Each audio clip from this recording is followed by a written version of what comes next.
Hello everyone. Today we will have gynec lecture and the topic for today's lecture is infertility. Infertility. Definition means or definition of this infertility. Infertility means failure of a couple to conceive even after 1 or 2 years of regular and unprotected sexual relation. So that couple is failed to achieve the pregnancy. So that is called as infertility. Infertility is failure to conceive within 1 or 2 years of regular and unprotected sexual relation. That is infertility. Primary infertility means the patient who are never conceived. Those patients are called as primary infertile patients. And secondary infertility means even after conception of first baby, there is failure of conception for second time. Those patients are of secondary infertility. So that is about infertility, primary and secondary infertility. In that there is two types, primary and secondary, which we had just now discussed. Primary means absolute inability to conceive. That means couple or that female especially never conceived. That is primary. And secondary means she had given birth of baby or she had history of pregnancy before, but now for second time there is failure to conceive. That is secondary infertility. So infertility is failure of conception for a couple to conceive even after regular and unprotected sexual relation by 1 or maximum 2 years. Now couple is unable to conceive. When we say a couple, that means the factors are associated with male as well as female. So there may be reason for infertility in male as well as it can be associated with female. So the causes of infertility, we will start from male because the causes are easy to rule out and they can be easily diagnosed. So first of all, male infertility. The male infertility is responsible for 20% of infertility cases where the cause is underlying in the male factors. So faults in male, we have to discuss first of all causes of male infertility. So male infertility, the causes are first of all general causes. In that first is age group. Either the patient or that male patient is less than its age or it is more than age. So age less than 25 and 20 to 25 and it is more than 45 to 50 is said to be have a chance of infertility. So age factor first of all. Second is habits, patient with habits of chronic smoking or chain smoker patients or alcoholic patients or patients with chronic drugs or history of drugs, steroids or any other drug history. So these patients, tobacco patients are also having the infertility. So these are the some reasons which are generally seen in patients. Next is psychological reason, patient with some psychological disorders, patient with psychological reasons, retarded patients or psychological illness, fear of sexual relation. So many psychological factors are associated. So we have to rule out that. Next is some factors which are not exactly detected, so unknown reasons, etiological reasons are there, and because of that we cannot label that patient because the patient does not have any general or psychological or any particular reason. So that is unknown cause. Now important causes, these causes which we had just now discussed, those are general causes and common causes, but we are going to discuss now the particular causes of male infertility. In that first is defective spermatogenesis, that is patient have problem in spermatogenesis or patient may have disorder of spermatogenesis. There is a sperm production in the male where the sperm production takes place by seminiferous tubules and under influence of androgen hormone along with testosterone hormone. and it is produced by testes and due to stimulation by these hormones. So for the production of this or for the procedure of this spermatogenesis to produce the proper sperms under the influence of hormones, again in male also we had seen the menstrual cycle and other cycles in female, but in male also there is a hormonal cycle which is influenced by the pituitary gland. So whenever there is disturbance in the pituitary gland, so whenever the patient have any brain or psychological problem or neurological problem, that will hamper its spermatogenesis. Patient with having any genital difficulties or any obstruction in the testes or in genital organs, then that patient may also have defective spermatogenesis, or production in sperm, production of sperm is also hampered, and passage of sperm is also disturbed. So whenever there is any problem, obstruction, infection, or any hormonal difficult or hormonal problem, that will lead to defective spermatogenesis. So this is the disorder of spermatogenesis. Patients which are having the psychological problem, neurological problem, patient with chronic diseases like hypertension, diabetes, regular smoker, alcohol, tobacco, all these factors will affect the sperm production. So that leads to defective spermatogenesis. Next is obstruction in the genital organ. Whenever there is infection like STD, tuberculosis, gonorrhea, or any chronic infection of seminiferous tubules or intestines, that will cause the obstruction for the passage of sperm. So that is the cause for delaying the transportation of sperm. Next is endocrinal factor. Whenever there is disturbance for the production of hormones, especially in the patients with chronic diabetes, patient with thyroid disorders, patient with other psychological problems, in those patients hormonal cycle of patient is disturbed, so proper androgen and testosterone production is not seen, and because of the lack of this hormone there is no proper production of sperm. Then some factors are inflammatory or minor factors. Genital factors are infections, bacterial infection, or infections like phimosis where there is skin infection. That can also lead for the infertility. Next is trauma or injury to genital organ by any accident or by surgical procedure. This injury also can lead to defective production of sperm. Next is operative things. After surgery like hernia, hydrocele, patient may have this infertility because of the any obstruction for the sperm production. Genetic factor is whenever there is genetic syndromes like Klinefelter syndrome, or patients who are having the condition of intersexuality, that means proper development of sexual organ is not seen. In those patients also there is natural of defective sperm production, and that is one of the cause of infertility. So these are the important causes for infertility. So just to revise the causes for male infertility, because the causes are separately asked. So the common causes for male infertility: general causes, age factor, psychological factors, and the habits, patient with habit of smoking, alcohol, tobacco, or any psychological neurological reason. Then next is infections of genital organ like phimosis, hydrocele, or any minor infection that can lead to infertility. Next is immunological, that is antibodies against sperm are seen in some patient, so that is also a reason of infertility. Genetic, intersexuality, hermaphrodites, Klinefelters, where improper development of genital organ, that is one of the cause of infertility. Endocrinal like diabetes, hypothyroidism, or psychological problems, neurological problems. So endocrinal cause is also associated. Next is trauma, injury to genital organ leads to infertility. Surgical history or genital surgeries, surgeries of hernia, hydrocele can also lead to infertility.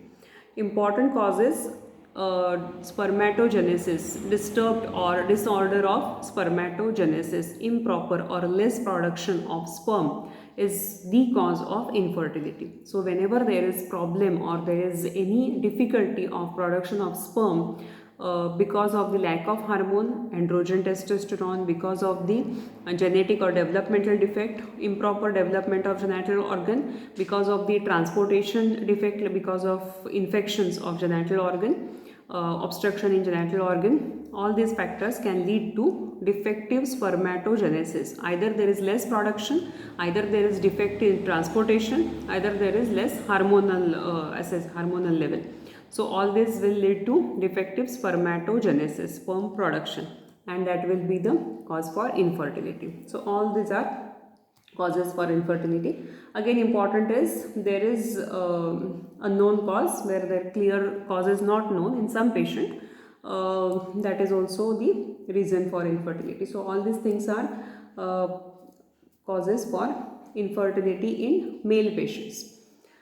Now these are the causes for male infertility. Now investigations of male infertility, how to investigate that patient, or from where we have to start our investigations. So for male patient, investigations will start from general examination. We will do proper body weight, height of that patient. In that only some conditions can be ruled out. Like if patient have any intersexuality like condition, then we can know the exact stature of patient, or by general examination of patient we can know if there is any intersexuality like factor, if patient have proper genital organ development or not. So all these things can be seen in general examination. So proper general examination is the first step as an investigation.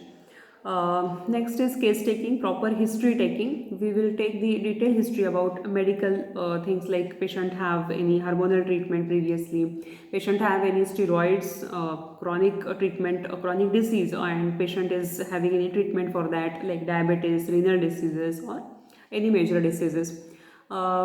Drug history, then patient with family history of infertility. This is also associated factor. In some families there can be the history from any other side, like from especially from that father's side may have some history of infertility. So we have to take these types of various types of detailed things from history taking. Patient with psychological history, mental history, then we have to take sexual history, marital history. So all these types of things we are going to discuss in case taking. So detailed case taking is important, and from that many things can be cleared. Next is next investigation is general investigation. We advise routine blood investigation, routine urine analysis, all the routine investigation, blood sugar and other things we advise. VDRL, because to rule out STDs and other. So HIV, VDRL. So all blood and urine profile is advised, along with USG to see whether there is any gross pelvic abnormality or genital abnormality. So we advise USG. After that we advise semen analysis. This is the normal or very simple investigation. In semen analysis, as it is a simple investigation, but it can rule out many things. So semen analysis is the basic investigation for male infertility.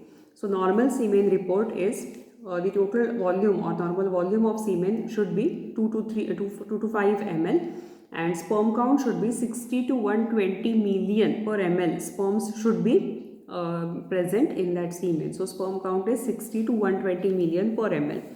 Motility of that sperms should be 80 to 90% sperms should be motile. So they should have the movement. Progressive, forward and progressive movement of sperm is important. So motility is 80 to 90%. And morphology, 80% sperms should be normal. So in semen we have to see the 80% normal sperms. pH of that sperm is 8, and there should be absence of pus cells, and there should be presence of fructose. So that is about normal semen report. This is a simple report, and from that we can rule out the basic things, and as it is a very simple, cheap, but it is the basic report for male infertility, basic investigation for male infertility.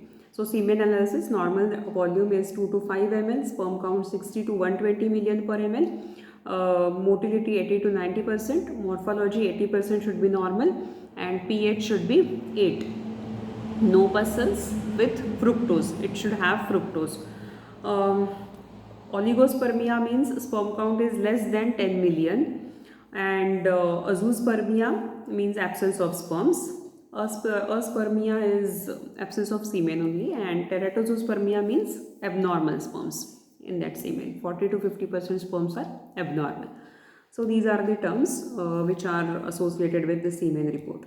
So semen analysis, which is very easy and cheap investigation for male, but it can rule out many things. If patient have sufficient quantity of sufficient quantity of sperm along with the forward and progressive movement and morphology, then only that patient can be labeled as a normal patient. If sperms are not sufficient, if they don't have the forward progressive movement, if morphology is abnormal, if it have pus cells, then that semen report is not normal and patient should have to be rechecked, and investigations are advised accordingly and treatment decided accordingly. So this is about the male investigation.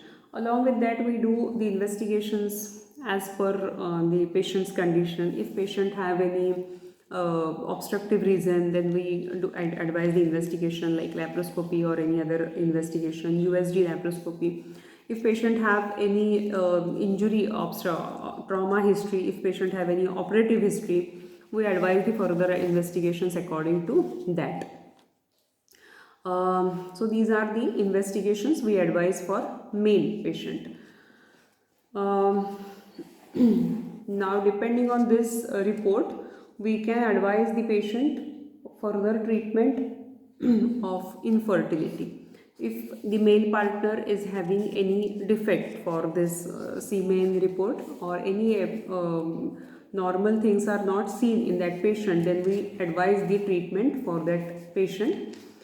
If the patient is having any general problem, like if patient's body weight of patient is more than 80 kg or less than 40 kg, if age of patient is either less or more, if patient have any psychological or neurological problem, if patient have diabetes or hypertension, if patient is having history of steroids, alcohol, drugs, tobacco, smoking, then we advise the treatment, or we do the proper counseling of patients. So this comes in general treatment of infertility. So we divide our treatment in three factors: general, medicinal and surgical treatment.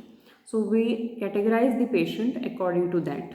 If a male patient is having any defect, so we categorize that patient into three categories. If patient is having any general factors which we had just now discussed, so we give the advice, we do the counseling sessions for that patient, and we give repeated counseling for that patient, and general treatment is advised. In general treatment, proper counseling of patient and vitamin and mineral supplement, proper diet, nourishment, exercise, all these things are advised as a general basis. In medical group, when the patient having defective spermatogenesis, that means patient semen analysis report is having some problem, count is less, movements are not proper, for sperm movement are not proper, morphology of sperm is not proper, so that patient is categorized for the medical treatment. And for those patient, treatment is started. Hormonal treatment is usually advised, because to produce the normal sperm, if hormones, androgen, testosterone, FSH, if hormones are given in proper quantity and proper ratio, proper duration, then patient can have normal semen report and the problem can be solved. So patient can be categorized with that. So patient is identified and medicinal treatment can be started. If at all patient is having any obstruction in genital tract, like patient is having any obstruction in vas deferens or any injury to testes or any other seminiferous tubules, so that patient is categorized or grouped for the surgical treatment. So the patient should be advised surgery according to that. If the tubes are blocked, then surgical treatment is done and obstructive or inflammatory focus is removed. If there is injury to genital organ, then treatment or surgical treatment is done according to that. So patients are grouped under three categories: general, medicinal and surgical. And treatment is given for the underlying reason. And usually male infertility with abnormal or semen, defective semen or defective spermatogenesis, those patients can be corrected with proper hormonal treatment and with minor surgery. So that is about male infertility, investigations of male infertility, causes of male infertility, and management. As in management, we had seen just management is like hormones and proper psychological assurance and counseling, rest, exercise, diet, and all the supplement. So homeopathic treatment is very much indicated for male infertility. So again, it is the homeopathic treatment is very much required for infertility, and there are remedies which can treat the underlying cause for male infertility. That is about male infertility. Now, second part or second important aspect of this infertility is female infertility. As in male infertility, we had discussed the things, but the things are very limited.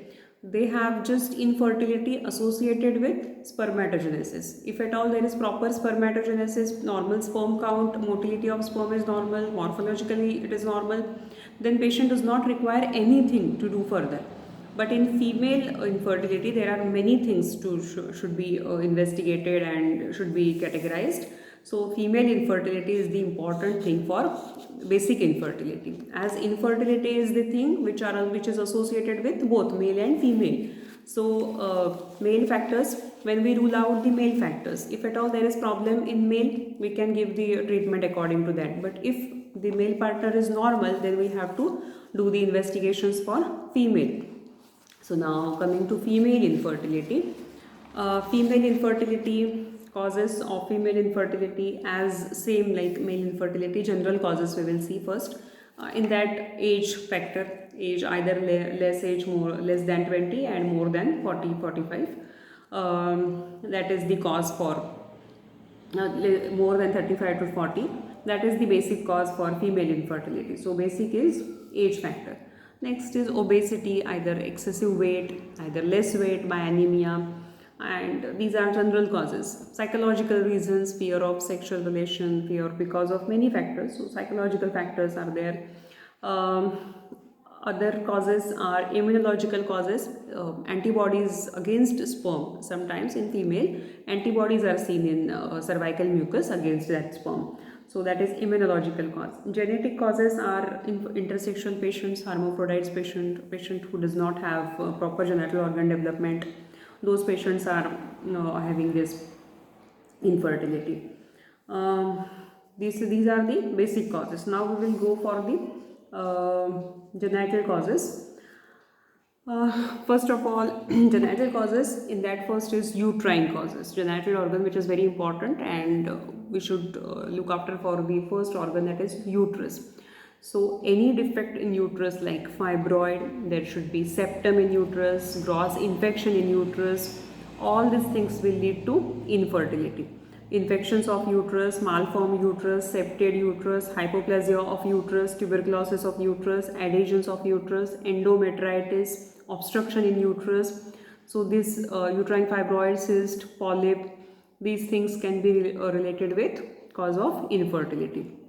All these conditions we had seen in gynec. So you have to correlate now the conditions for infertility. So uterine causes, when I said uterine causes, that means you have to analyze the basic causes or disorders of uterus which we had studied in gynec. All these things can be seen in the infertility. So uterine causes. Next is cervical causes.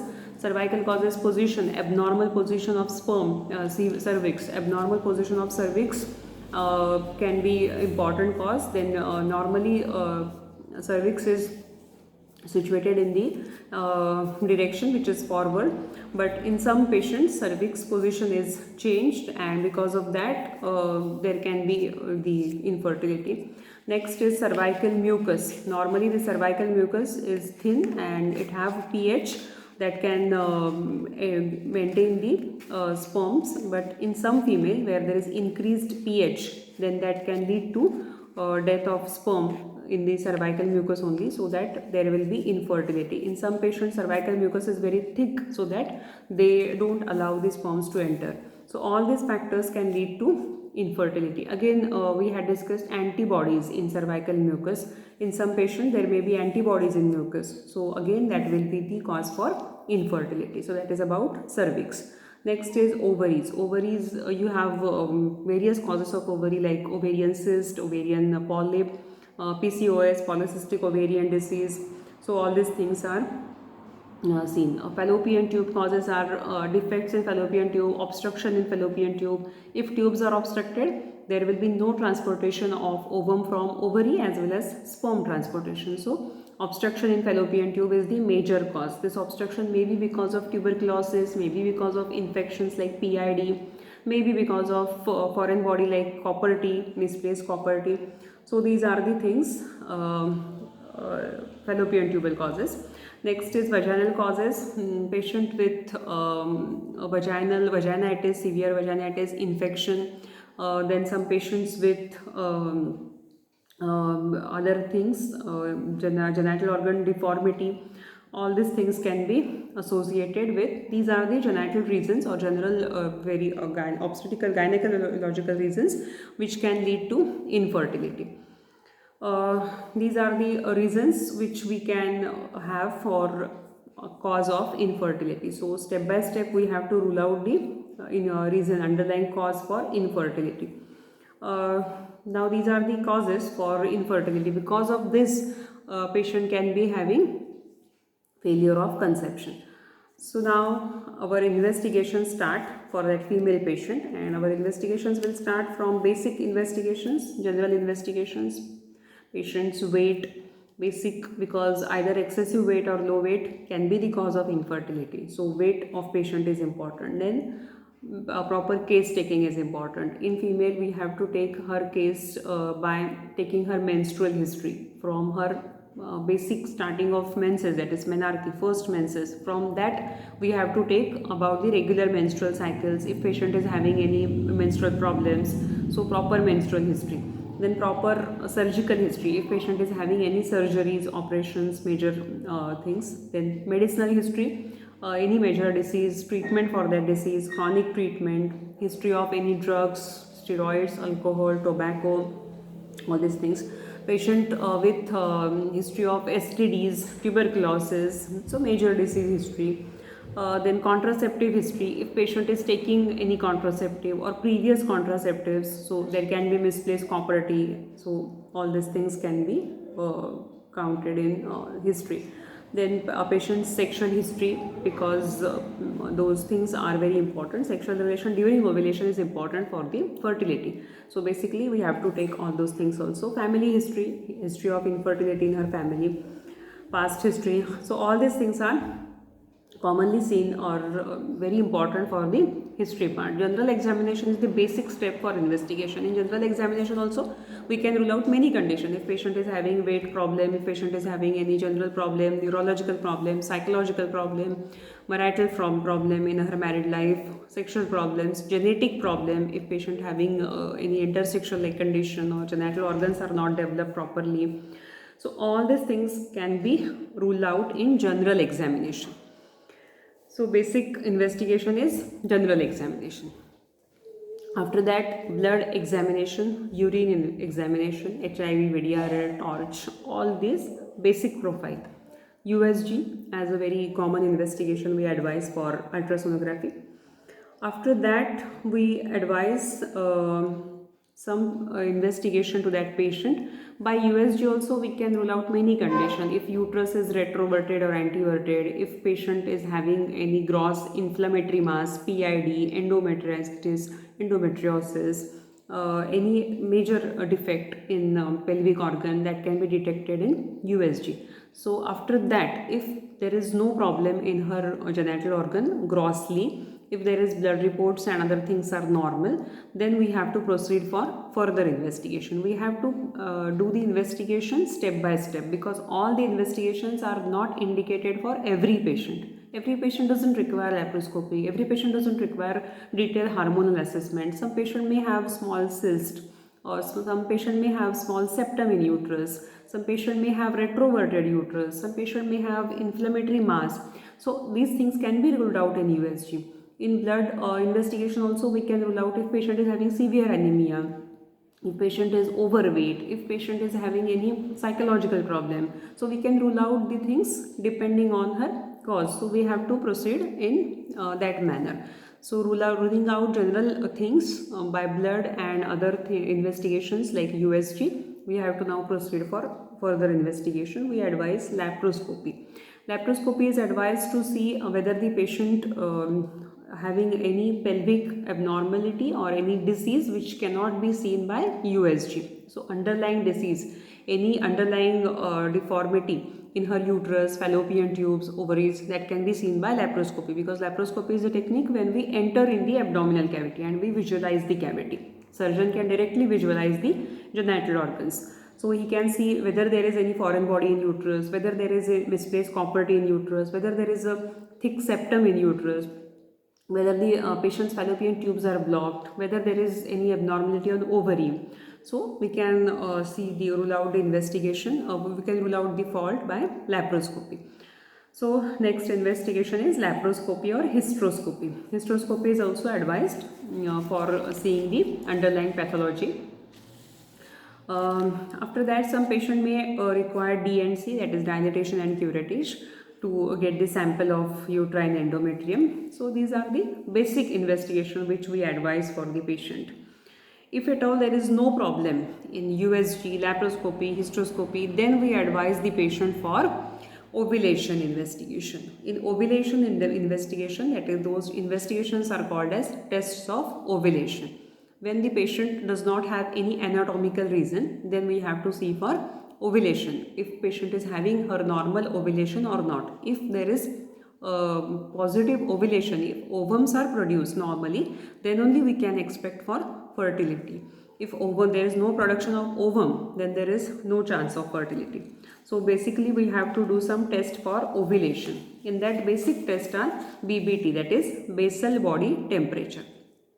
In that, this test is depend on that body temperature falls at the time of ovulation. So we advise the patient to maintain her body temperature after her menstruation. Usually ovulation takes place on the 14th day of ovulation. So temperature drops by that day, and if there is drop of temperature, that means there is presence of ovulation. This is a simple technique, but it have some side effects. Patient does not record her temperature properly, and there are some small defects. So basal body temperature is a very simple technique, and by that we can know whether there is ovulation or not. Second technique is test is Fern test.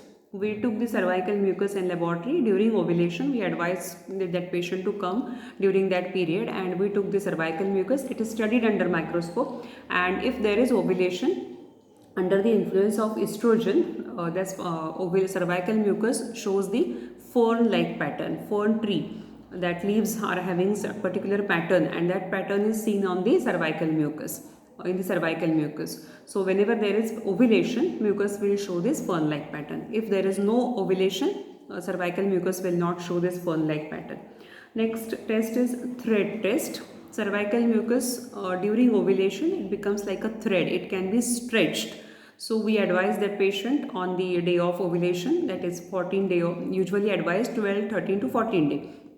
And we collect the cervical mucus. It is placed on the slide, and by cover slip we stretch that mucus. If it can be stretched, it does not break. It can be stretched like a thread. That means there is ovulation. Under the influence of hormone estrogen, that cervical mucus becomes like a thread. So these tests which we advise are for ovulation tests of ovulation. These are simple tests done in laboratory, and by that we can know whether the patient is having her ovulation or not. After that, there are tests for tubal blockage. If tubes are blocked, just now we had discussed, if fallopian tubes are not open, then there will be no transportation, and successful fertilization will not take place, because tubes are important to transport the ovum from ovary as well as to transport the sperm from uterus. So if tubes are blocked, there is no chance of fertility. So tubal tests are first is hysterosalpingography. In that, dye is passed from the fallopian tube. If tubes are open, this dye will spills out in the abdominal cavity, and we see on the screen, if dye is coming in the abdominal cavity, that means tubes are open.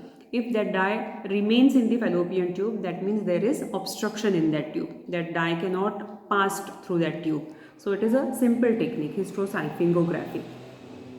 Laparoscopy again is the test or investigation which can rule out the tubal blockage. Hysteroscopy is the investigation which can be done to rule out the tubal blockage. If tubes are blocked, that blockage can be removed with laparoscopy. So these are tests we advise for tubal blockage. So these are investigations for female infertility. Now as we had seen the investigation part of female infertility, now we have to move for management. Again, management of this infertility is categorized into three categories: general, medicinal and surgical. General management as same for male patient. Proper counseling, assurance, detailed counseling about the sexual relation, positive sexual relation, whenever there is ovulation, so guidance about that. All these things are we advise for the counseling session. So patient should be having this proper counseling for infertility. So this and advice of proper diet, rest, exercise, supplementary things like vitamins, minerals, calcium, all these things are added. Proper rest, exercise is advised to avoid, if patient having any habit of smoking, alcohol, to avoid that. Treatment of diabetes, hypertension, if patient is having all those type of systemic disease, renal diseases. So basic treatment and general care of that patient, that comes in general. Next category is if patient is having any problem with her ovulation, if there is absence of ovulation, if there is defective ovulation, then we categorize that patient for medicinal treatment, and various types of hormone are advised. Clomiphene citrate, that is the anti-estrogen. We had seen these hormones in hormonal replacement therapy. Clomiphene citrate is a common hormone which is given for induction of ovulation. Again, some hormones like estrogen, FSH, gonadotropins, those hormones are advised depending on the cause of patient. These hormones are given for a particular duration, for 3 months, 6 months, and ovulation is carefully watched by USG or this test, BBT test and Fern test. And if there is successful ovulation, patient can have fertility. So medicinal treatment is usually advised for ovulation patients. Surgical treatment, whenever there is obstruction in tube, whenever there is any cyst or fibroid or any anatomical defect in genital organ, we categorize that patient for surgical treatment. So ovarian cyst, PCOS, uterine endometriosis, or uterine septum, fibroid, retroverted uterus, any large mass of infection or myoma, or tubal blockage because of TB, because of gross infection, PID, copper T. So all these patients we advise for surgical treatment. Usually nowadays laparoscopic surgeries are advised. If at all there is blockage in tube, it can be removed. If at all there is blockage in uterus, can be removed with laparoscopy. So patient is advised for surgery. Again, infertility, we have just three categories: general, medicinal and surgical. So homeopathy can do a very good effect for infertility, female infertility also. So this is about infertility. Homeopathic remedies can work well for male as well as for female. So homeopathic treatment is advisable for both patients, male patient as well as female patient. So that is about male infertility, female infertility, causes, investigations and treatment.